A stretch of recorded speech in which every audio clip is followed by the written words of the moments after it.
This message is a presentation of Pinnacle Baptist Church and the preaching ministry of Pastor Ray McBarry. Other messages like this are available online at pinnaclebaptist.com. The church is located at 2517 High Falls Road in Griffin, Georgia. If you're in the area, we would love for you to visit us this Sunday. Now, here's today's message.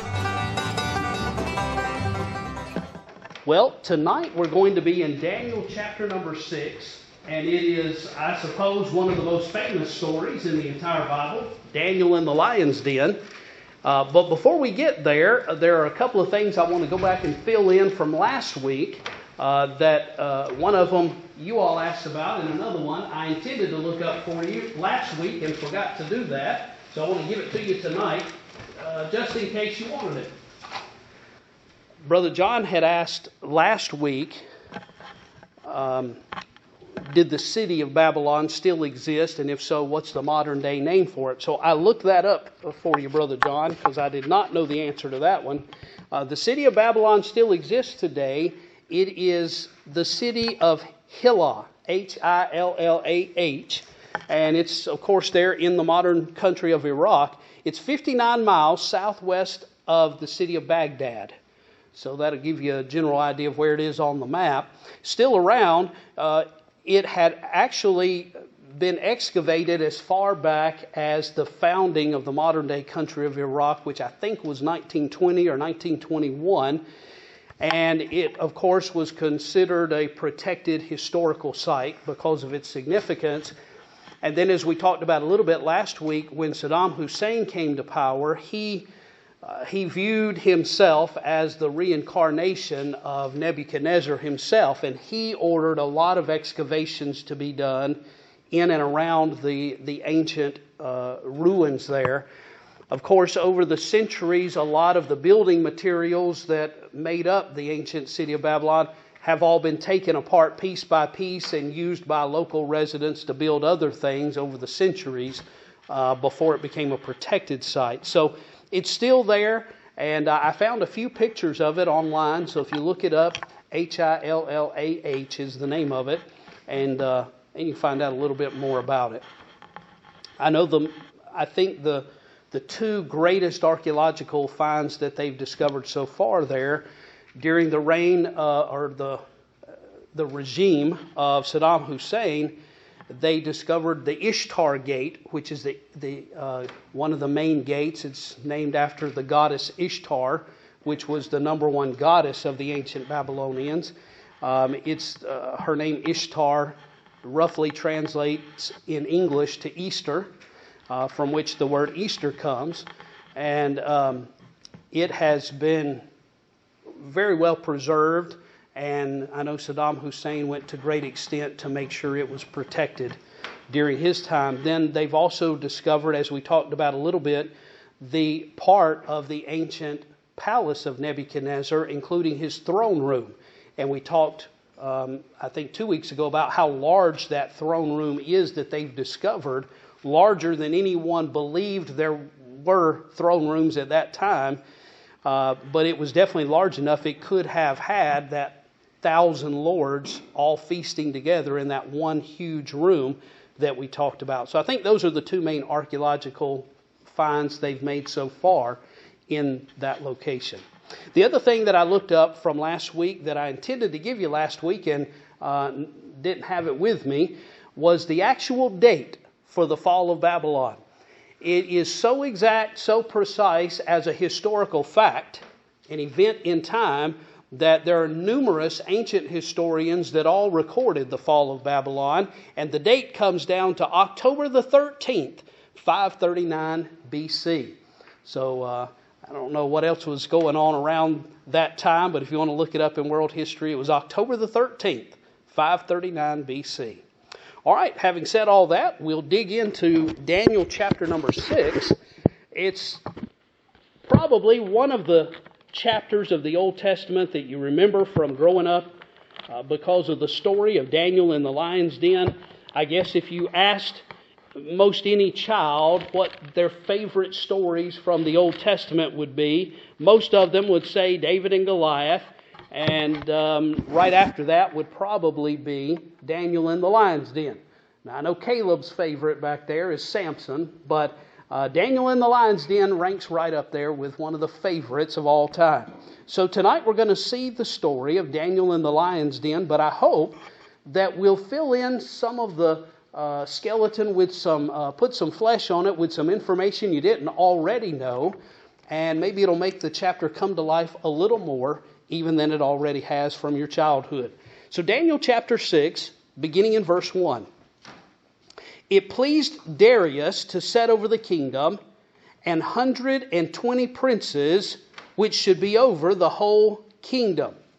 And over these three presidents, of whom Daniel was first, that the princes might give accounts unto them, and the king should have no damage. Then this Daniel was preferred above the presidents and princes, because an excellent spirit was in him, and the king thought to set him over the whole realm.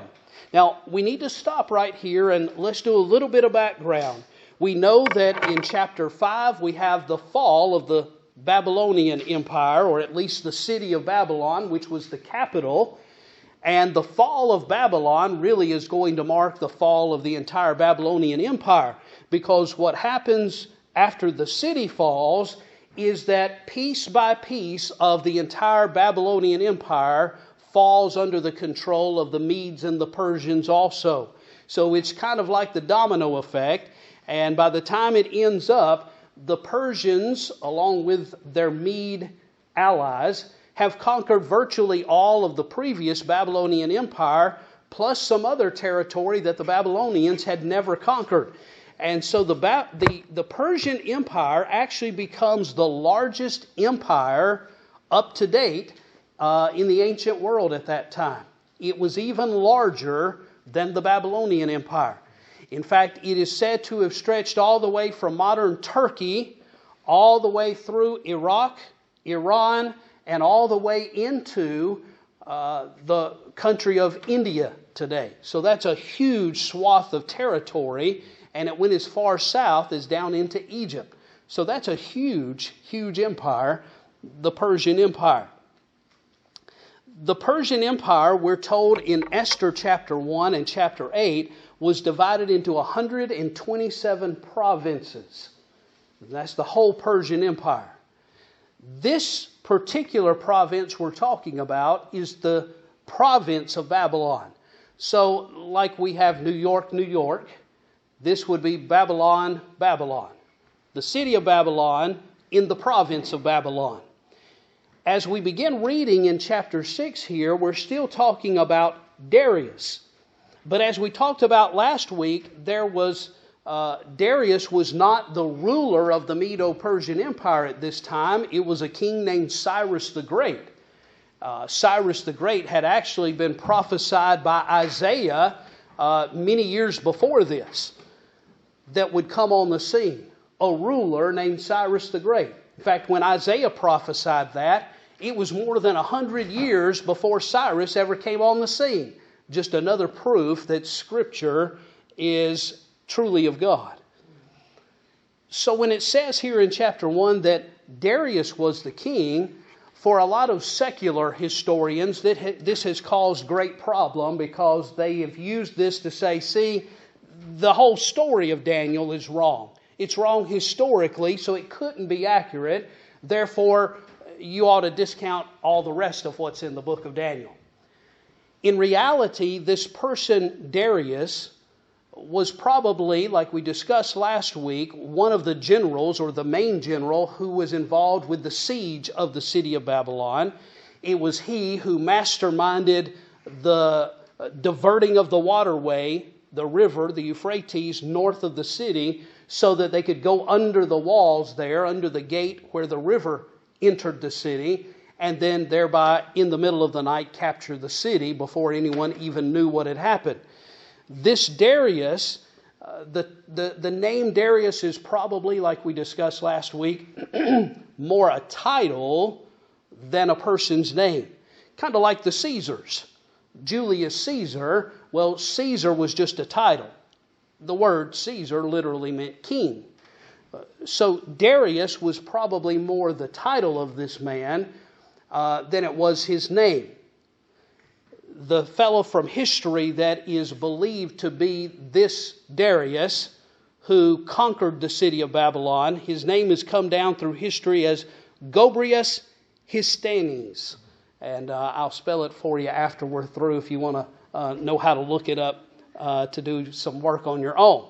Nevertheless, he apparently is appointed by Cyrus to be the king over the province of Babylon, because each of the provinces of the Persian Empire were ruled or governed not by a governor, but by an actual king. Cyrus did things differently than most of the conquerors of the ancient world. His provinces were each ruled by a king. And on his tomb is the inscription, Cyrus the Great, King of Kings. So that's the title he gave to himself, was the King of Kings, because over each of his provinces he appointed a king to be the ruler of the province. So this Darius, no doubt, was the king of the province of Babylon. Cyrus the Great, of course, being the king of kings over the whole empire.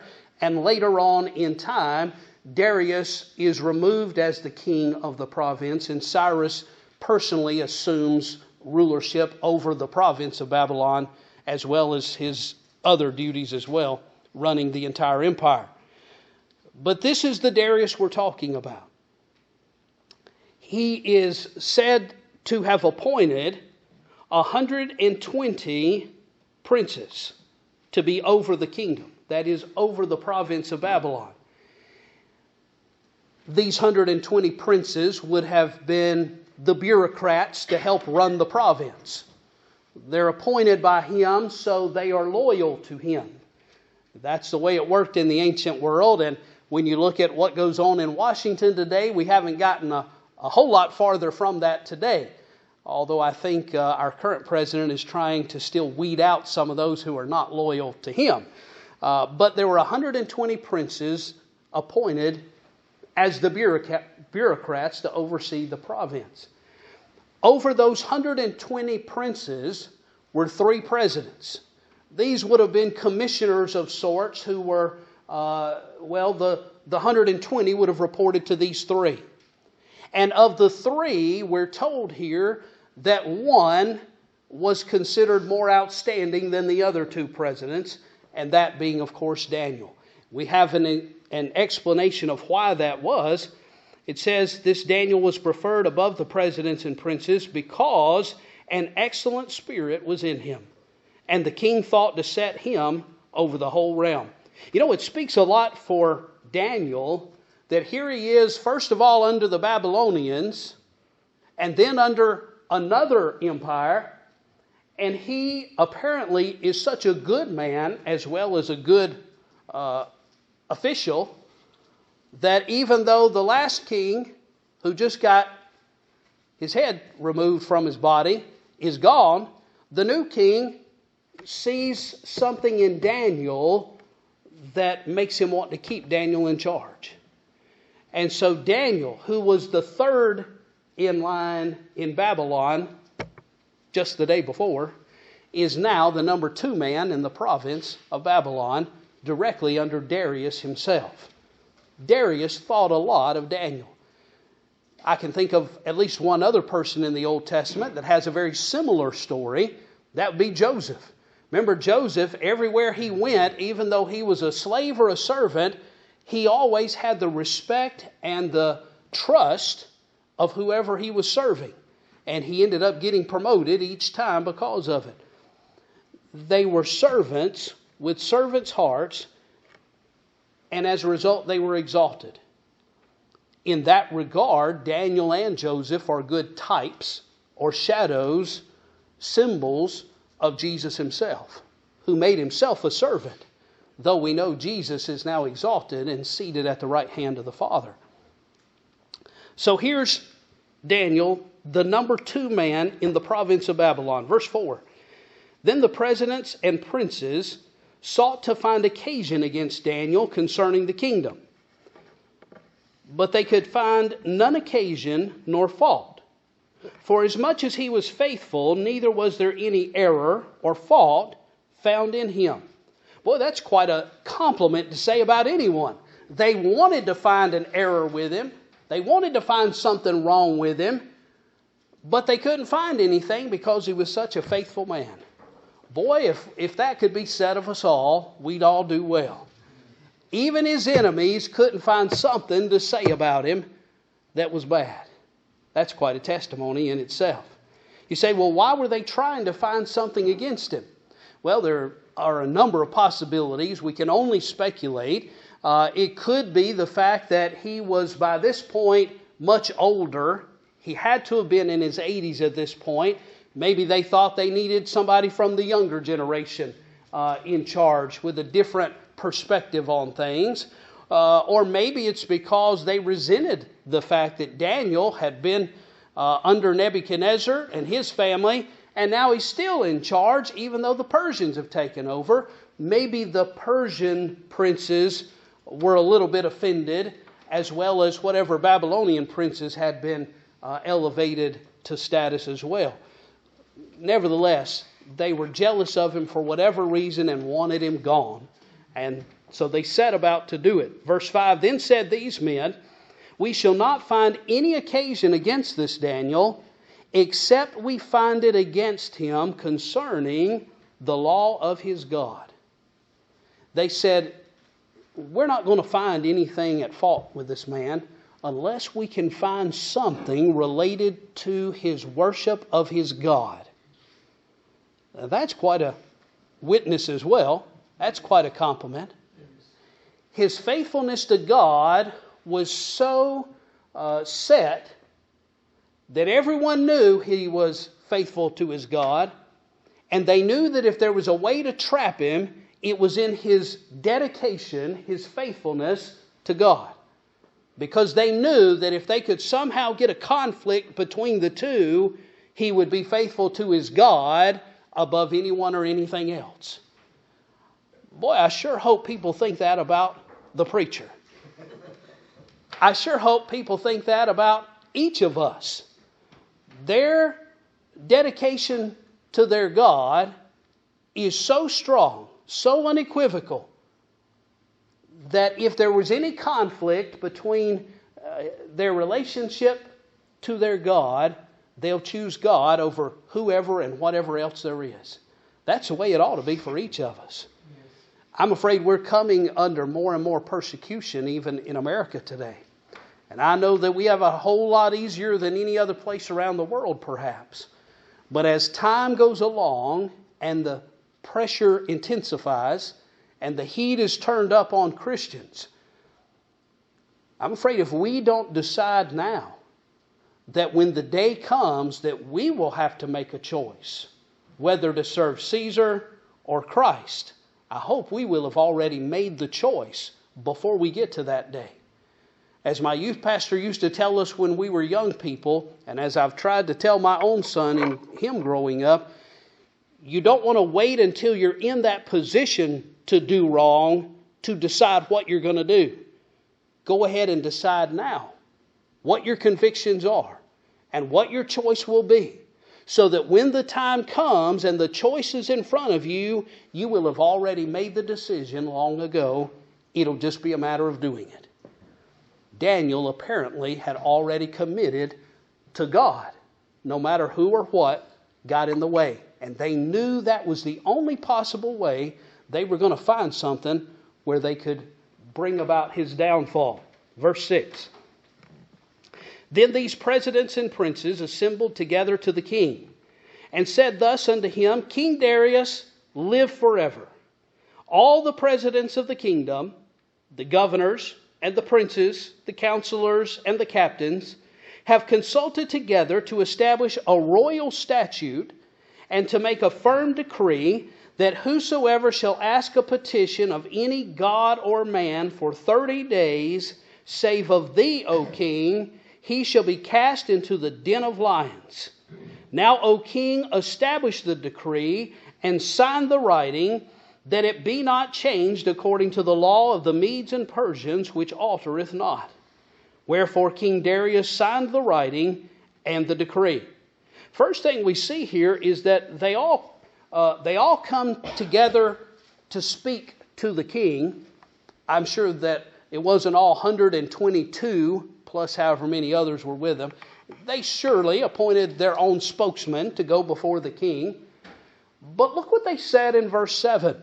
They represented themselves as being the spokesman for, what did it say? All of the presidents and the princes and the counselors and the captains. They said, we all want you to sign this royal statute that no one can pray to any god or any man but you, king, for 30 days. Now, I have a pretty good suspicion that what they told the king probably wasn't so, Miss Mary. I'm pretty sure all the presidents didn't agree to that. Don't you reckon? I can think of one who surely did not go along with that. And his name was Daniel. But they represented to the king, Darius, that all of them had agreed together that this ought to be the statute. Now you say, why would he go along with that? Well, first of all, they told him all of us agreed to it. So he's not thinking about Daniel because they said all. Secondly of all, what they're doing is they're appealing to his basic human desire for, look at me, his pride. They're building him up.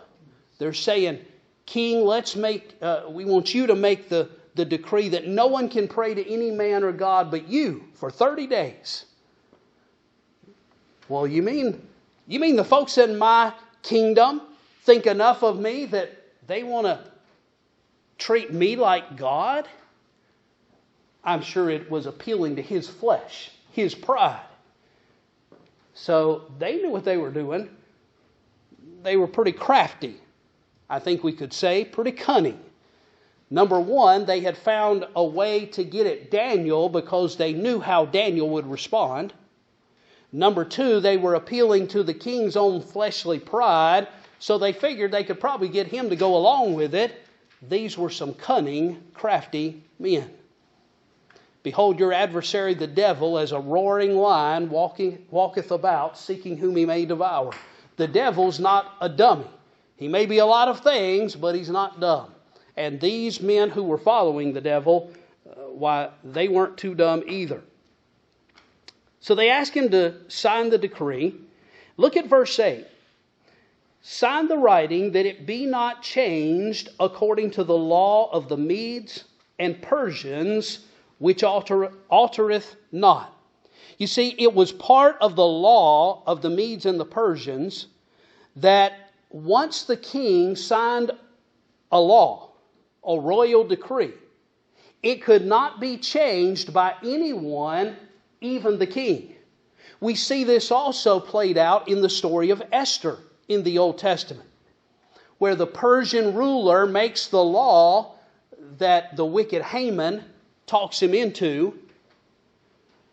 And even though the law is going to affect Queen Esther and her family anyway, and the king would like to stop it, King Ahasuerus, which was Xerxes of world history, he wants to change it, he wants to stop it, but once he has signed it, put his royal signet ring in the hot wax there, it's official and it cannot be changed even by the king himself. That was the custom of the Medes and the Persians.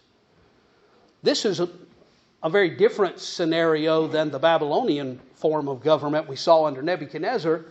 While Nebuchadnezzar was an absolute totalitarian monarch, and he could change the law whenever he wanted to because his word was the law. But it wasn't so under the Medes and the Persians. They respected law so much that even the king was subject to his own decree. So here they trick him. They talk him into signing this royal statute here. Wherefore King Darius signed the writing and the decree. Verse 10. Now when Daniel knew that the writing was signed, He went into his house, and his windows being opened in his chamber. I never turned this thing on. I guess that helps. Probably easier to hear me, though you probably think I'm hollering at you now. When Daniel knew that the writing was signed, he went into his house, and his windows being open in his chamber toward Jerusalem, he kneeled upon his knees 3 times a day and prayed, and gave thanks before his God as he did aforetime. They knew they could trip Daniel up because they knew that Daniel prayed to God every day. He did it like clockwork. 3 times a day he bowed and prayed. Solomon in the Old Testament is the one who started the thing of praying in the direction of Jerusalem, where the temple of God was located. David is the one that we find in the book of Psalms talking about praying 3 times a day to the Lord. So I don't know if all the good Jews prayed 3 times a day, but certainly it was a custom that David practiced, and we see Daniel following right along here with it. I remember when I first was in Bible college and went through the book of Daniel, and my teacher was teaching through it. I remember thinking to myself the question, I wonder what he was praying. And I asked the teacher that. I said, what do you think he was praying when he prayed in the direction of Jerusalem 3 times a day? And here was the answer that my Bible teacher gave me when I was in Bible college. He said, well, we know that Daniel would have had a copy of the writings of Jeremiah.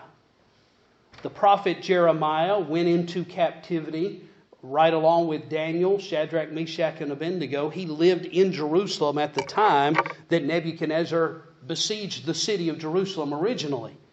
In fact, Jeremiah is the one that we believe hid the Ark of the Covenant and the ashes of the red heifer that were used from the last sacrifice in the temple. Daniel undoubtedly either had a copy of or knew of the writings of the prophet Jeremiah. What was it that Jeremiah had prophesied about Jerusalem that Daniel was undoubtedly looking for? I know you know. Anybody else?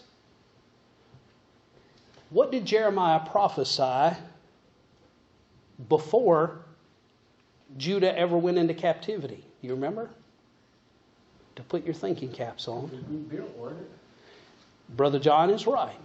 That after a certain number of years, the children of Judah would be allowed to return from exile and rebuild the walls and the city of Jerusalem.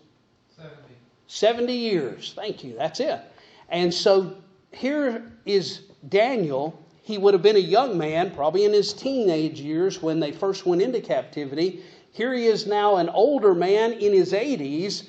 Certainly Daniel knows that it's time for the fulfillment of the prophecy that Jeremiah prophesied before we were ever taken out of Jerusalem. So I'm sure one of the things undoubtedly Daniel had to have been praying for was for God to fulfill that promise, to keep that promise that he made over 70 years ago, that the people would be allowed to return to Jerusalem. Perhaps that's what he was praying for, but I bet he prayed for some other things too. I bet he was still praying for Shadrach, Meshach, and Abednego, whatever they were doing at the time, if they were still around. And the older I get, the more I realize he was also probably praying for the sore knees he woke up with that morning and his backache and whatever else. But he prayed 3 times a day. He prayed religiously because he had a personal relationship with God. So they knew they could trap him. He prayed, verse 10, as he did aforetime. Then these men assembled and found Daniel praying and making supplication before his God. Can't you just see them hanging around outside the window or outside the double doors of the balcony? They're waiting there listening just so they can catch him because they know he's going to be praying. Then they came near and spake before the king concerning the king's decree. Hast thou not signed a decree that every man that shall ask a petition of any god or man within 30 days, save of thee, O king, shall be cast into the den of lions? These are some sneaky rascals. They already know what the law is. They've caught Daniel red-handed praying to God. So they go to the king, and instead of just coming out with it, King, we caught Daniel praying to his God instead of to you. Instead of doing that, they go to the king and they say, King, didn't you pass a law that no one for 30 days was to pray to any man or God but you? And of course, that ought to be a rhetorical question, but the king answers it, yes, of course that's the law. The king answered and said, the thing is true, according to the law of the Medes and Persians, which altereth not. Then answered they and said before the king, that Daniel, that sounds like something somebody would say. Sounds like one kid telling on another kid, doesn't it? That Daniel, which is of the children of the captivity of Judah, regardeth not thee, O king, nor the decree that thou hast signed, but maketh his petition 3 times a day. Now, it's possible that we could read into this, perhaps they were anti-Semitic, perhaps they were, they mentioned the fact that he's a Judahite, he's a Jew. Maybe that's because the Jews were even in the Persian Empire looked down upon. For whatever reason, they were playing on the fact that he's one of those people that was conquered 70 years ago. He's still hanging around, and even after 70 years, he's still praying to his God. He's one of those troublemakers. They're playing on who he was, his background, and even his ethnicity, I think. Verse 14, then the king, when he heard these words, was sore displeased. Does it say with Daniel? No. With whom was the king displeased? With himself. Now he realized what had been behind this decree proposition all along. He realized, I'm sure immediately, they had set this up from the beginning just to ensnare Daniel. He was sore displeased with himself and set his heart on Daniel to deliver him. And he labored till the going down of the sun to deliver him. Isn't it interesting that when we had the story of Shadrach, Meshach, and Abednego back in chapter 2, not bowing down to the king's statue, when they refused to bow down to Nebuchadnezzar's statue, it said the king was furious with them. My, what a different situation we have here. King Darius, it doesn't say he was furious with Daniel. Rather, he was furious with himself. Number one, because this was going to hurt someone that apparently he had affection for, Daniel. And number two, because he had been deceived and tricked, and he knew it. I think mainly because of his affection for Daniel, but I don't think anybody likes feeling like they were made a fool of. And I think Darius realizes that's exactly what was up here. And it says, he set his heart on Daniel to deliver him. And he labored till the going down of the sun to deliver him. He knew that the law of the Medes and the Persians altereth not. No way to change the king's decree. But even still, he went to work for the rest of the day to see if there was some loophole, some legal mechanism whereby he could get Daniel out of this. Now that's something when the king goes to bat for you to try to get you out of trouble. But behold, even the king was bound by the law of the Medes and the Persians. He worked until the sun was going down and still couldn't find the loophole for which he had been seeking. Couldn't get Daniel out of it even though he looked for one. Then these men assembled unto the king and said unto the king, Know, O king, that the law of the Medes and Persians is, that no decree nor statute which the king establisheth may be changed. Don't you reckon that just made the king even madder? He's trying to find a way to get Daniel out of this. And here come these sorry scoundrels back into him, and they say, listen, king, just stop looking for a loophole. You know as well as we do that the law is what the law is. I don't imagine his countenance was very fond towards them at that point. Verse 16. Then the king commanded, and they brought Daniel and cast him into the den of lions. Now the king spake and said unto Daniel, Thy God, whom thou servest continually, he will deliver thee. All right, now I want to stop here for just a minute, and let's talk about the lion's den. The Babylonians, at least under Nebuchadnezzar, their means of execution apparently was throwing people into the fiery furnace. The Persians, in their pagan religion, they worshipped fire, so apparently that wasn't their preferred means of execution. Instead, they preferred throwing them to the lions. Not too different than the Romans and the gladiators in the arena that threw the Christians. This lion's den, from the way it's described in Daniel chapter 6, would have been in the ground, a pit with an opening at the top. Because we see here that Daniel is going to be put down into the lion's den, and in the morning, whatever's left of him will be brought back up out of the lion's den. We'll see some other proof at the end of the chapter that to get in the lion's den, you have to go down, be put down into the lion's den. So it must have been a pit in the ground with an opening, and the opening would have had a stone of some kind that could be moved over the opening so that no one could accidentally fall into the lion's den. Boy, that'd be a bad way to start the day. So it was where it could be covered, but nevertheless, the lions are down in there. I love what King Darius said to Daniel, though. Apparently, Darius genuinely loved Daniel. And he must have realized that Daniel was a good man. Daniel did not deserve what was being done to him. Look what he said to Daniel. Thy God, whom thou servest continually, he will deliver thee. I find that interesting because we were just told previous to this that he spent the entire rest of the day trying to deliver Daniel, but with no success. The king did all he could do to deliver Daniel from the lion's den, but the king was unsuccessful.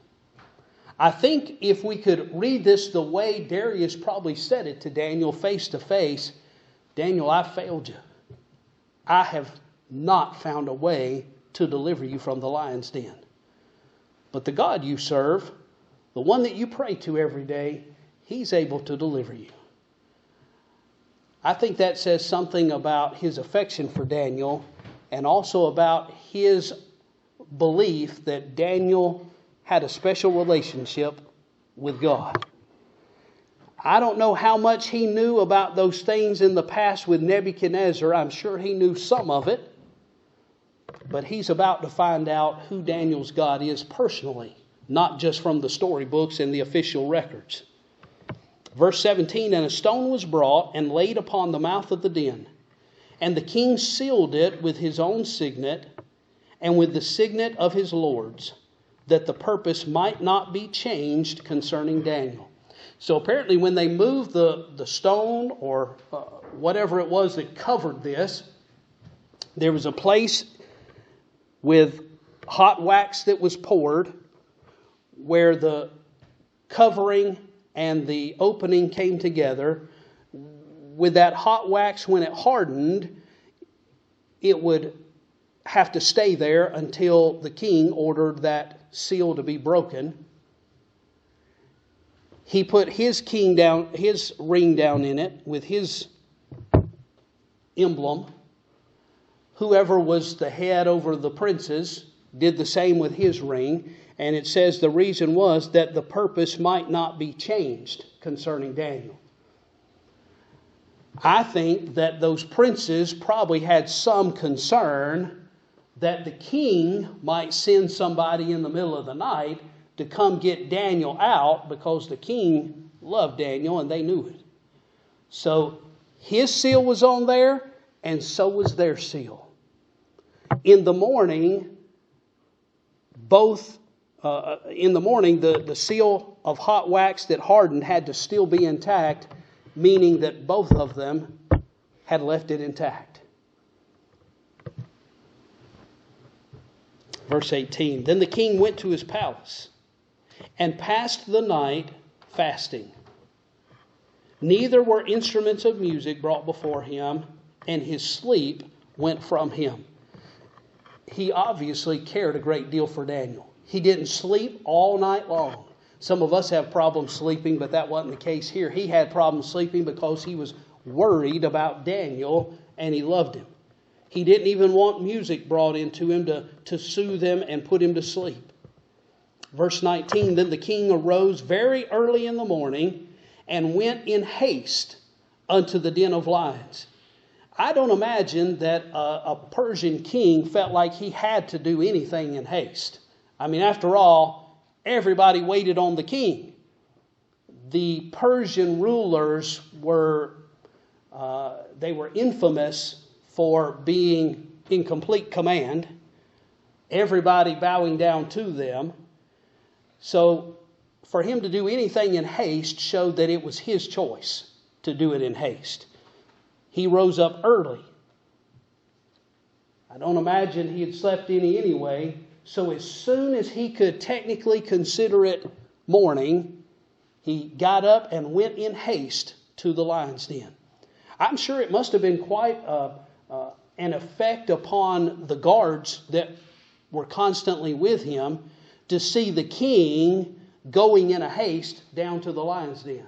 It must have been obvious to everybody around the king early that morning that he loved Daniel, that he got up and went in a haste to do anything, because the king just didn't have to be in a haste to do anything. And when he came to the den, he cried with a lamentable voice unto Daniel. What does the word lamentable mean, or to lament? To be sad, to be sorrowful, that's right. We've got a book in the Old Testament, the book of Lamentations. By which human writer is the book of Lamentations written? Ezekiel, Daniel, I better back up. Isaiah, Jeremiah, Lamentations. Jeremiah is sometimes known as the weeping prophet. He was weeping over Judah and her sins. Jeremiah is the one that wrote the book of Lamentations in the Old Testament. The word lamentations or lamentable or to lament means to be sorrowful, to be sad. He got up and went to the lion's den that morning, and he cried out to Daniel with a sad, sorrowful voice. Why? I'm sure it's because he feared the worst for Daniel that he loved so dearly. And think about it too. Here's an 80-something-year-old man that they put down in the lion's den that these sorry scoundrels set up. To do that to anybody would be pretty lousy. But to an 80-year-old man that was an honorable man, a faithful man. Doesn't say very much for them. But the king goes, and with a lamentable voice, and the king spake and said to Daniel, O Daniel, servant of the living God, is thy God, whom thou servest continually, able to deliver thee from the lions? He laments down into the lion's den, and then waits for a response. Then said Daniel unto the king, O king, live forever. My God hath sent his angel, and hath shut the lions' mouths, and they have not hurt me. For as much as before him innocency was found in me, and also before thee, O king, have I done no hurt. So Daniel said, King, I'm just fine. The lions haven't hurt me. The Lord sent an angel to stop the mouths of the lions, that no harm has come to me, because he knows of my innocency. Here it says, had sent his angel. This could have been an angel, or like we saw as the case with Shadrach, Meshach, and Abednego in the fiery furnace, this might have been the angel of the Lord, a pre-incarnate appearance of Jesus in the Old Testament. Either way, an angel or the angel of the Lord stopped the mouths of the lions and delivered him. And the king commanded, and they brought, verse 23. Then was the king exceedingly glad for him, and commanded that they should take Daniel up out of the den. So Daniel was taken up out of the den, and no manner of hurt was found upon him, because he believed in his God. That's the reason that there was no harm to him. God was looking after him. It wasn't because the lions just weren't hungry. It's because he believed in his God. And the king commanded, and they brought those men which had accused Daniel, and they cast them into the den of lions, them, their children, and their wives. And the lions had the mastery of them, listen to this, and brake all their bones in pieces, or ever they came at the bottom of the den. The king had all of these bad guys, all their families, their wives and their kids brought to the mouth of the lion's den, and had all of them pushed over into the lion's den. We know Daniel wasn't kept alive down there that night because the lions weren't hungry, because it tells us right here the lions were so hungry that all of these people that were pushed down into the lion's den, the lions had them before they ever even hit the bottom. You say, this seems like a harsh judgment, a harsh punishment. The Medes and the Persians practiced a law of sorts that many of the ancient peoples practiced, the law of retaliation. That someone who accuses a just person must receive the punishment that the just person should have received that was accused wrongfully. We see that also in the story of Esther, where the Persian king, after Esther and the Jews are delivered, remember he gives Haman the privilege of being hanged on his very own gallows that he made to hang Mordecai, Esther's uncle. So this is the Persians, the law of retaliation. You say, well, why the wives and the children? I think it probably goes back to the fact that the king felt like the apple doesn't fall too far from the tree. These people were obviously dishonorable people.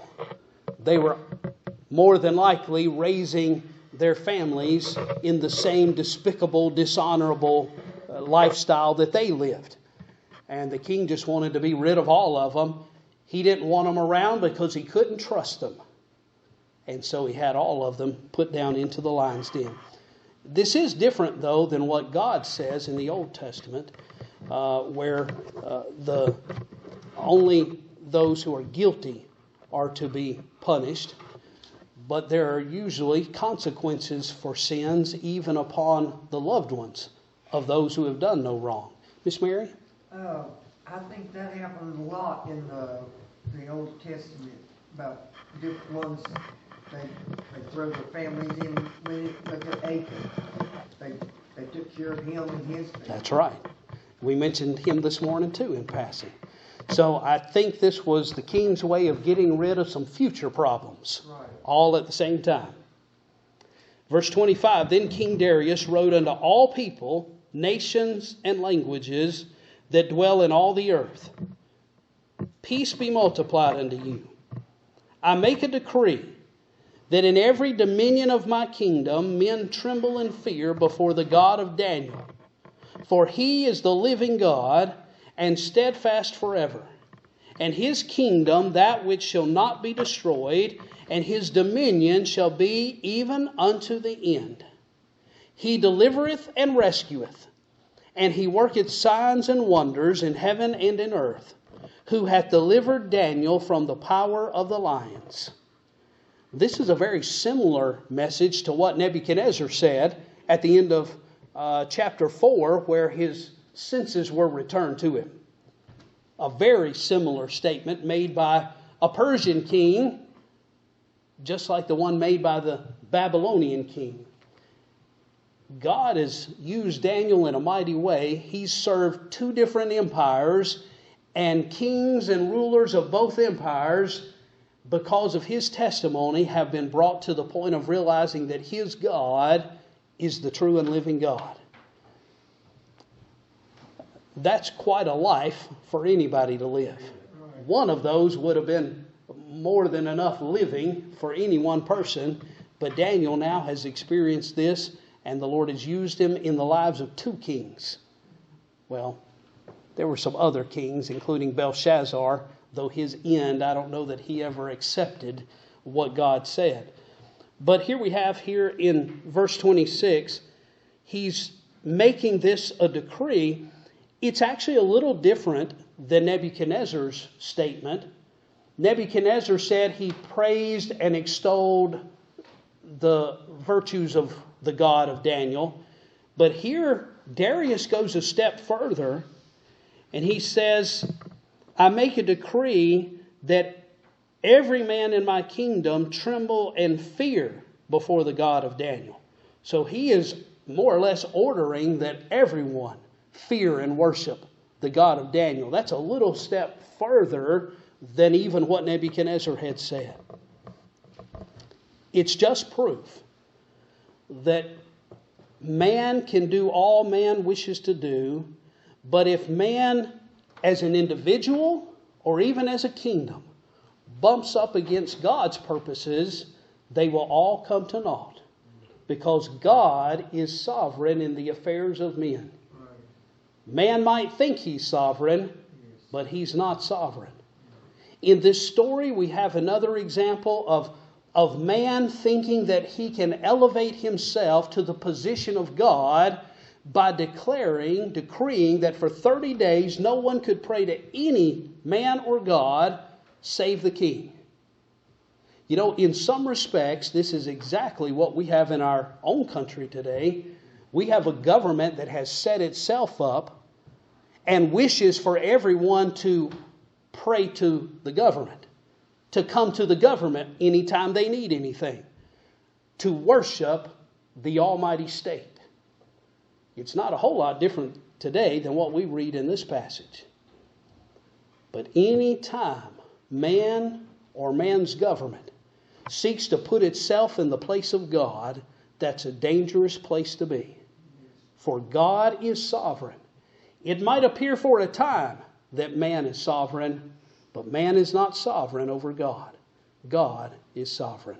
The last verse of the chapter, so this Daniel prospered in the reign of Darius and in the reign of Cyrus the Persian. Even after Darius is no longer the governor of Babylon, and Cyrus, the emperor or the king of the whole empire, becomes the direct ruler of Babylon, Daniel continues to prosper.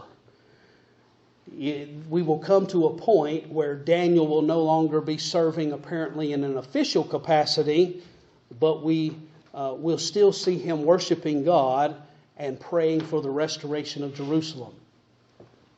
Now, chapter 6 ends the first half of the book. And as we said when we started in that week of introduction, the first 6 chapters of Daniel are mainly a historical narrative of events that happened in the life and service of Daniel. The second half of the book, chapters 7 through 12, will have some historical events in it, but they're almost all prophetic events. Things that have not happened in Daniel's day and time that are still yet to come in his day, beyond his day, and even beyond our day. I trust that you've enjoyed the study of the first 6 chapters of Daniel. But I assure you, as much as you've enjoyed these first 6 chapters, they're nothing to compare to the messages in the prophecies of the last 6 chapters of Daniel. for the last 6 chapters reveal more depth and detail about end times prophecy, including things related to the Antichrist, in some instances more detail than the book of Revelation has in the New Testament. You'll enjoy the second half of the book. Having said that, we will not be here, we will not have our normal Bible study next Sunday evening because the young people will be putting on the Christmas play. And so that will be next Sunday evening, and then we'll resume our study in the book of Daniel after that. Anyway, I hope you'll be here next Sunday evening. It'll be a wonderful time together. The young people have been working on their songs, and Lord willing, it's all going to come together next Saturday for our final practice. And then Sunday night at 6 o'clock, we'll have the play itself. Any questions or comments before we finish tonight? Thank you, Brother John. I feel like I spent more time than usual just talking without giving you a chance to interact as much, but I knew if I wanted to finish this chapter tonight, I'd have to keep moving, and I'm already over time.